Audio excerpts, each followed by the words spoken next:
Howdy crew, got another purchase for the welding rig. Let's get to it.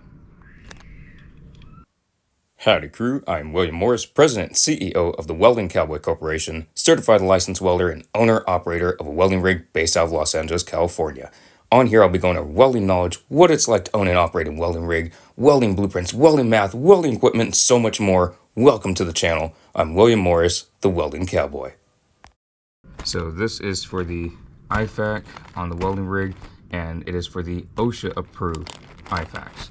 So that is just different than having a first aid kit or an IFAK on a vehicle or on a rig. This is per OSHA standards, must be 8-inch by 10-inch minimums, and got this off of Amazon, so it wasn't too expensive. It was really nice. I looked at all kinds of places, CVS, Walgreens, a lot of wholesale first aid places online that sell medical supplies, all kinds of good stuff, and they did not have the 8-inch by 10-inch, and so that was interesting, but they did have it on Amazon, so that is fantastic. I'll go ahead and open it up just so y'all can see what they look like individually. And this is required per OSHA standards, not just for any old reason.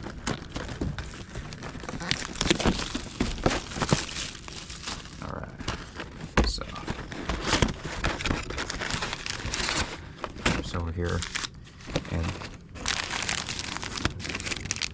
they are sterile combine pads, so sterile unless pouch is open or damaged. That should be pretty obvious, and not too much information on the outside of the box, usually nothing on the back side.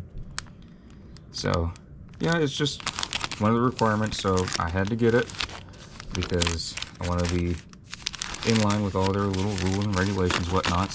I do have other pads that are sterile pads that are very similar to this already in there, because it's part of some bundles that I purchased that would work just as good as these, but these are 8-inch by 10-inch. So you open it and you unfold it, and it'll be the 8-inch by 10-inch.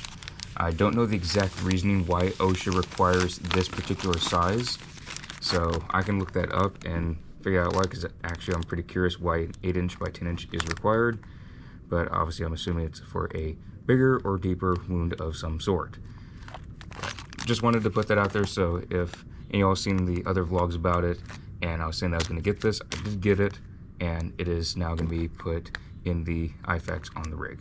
See you on the next vlog.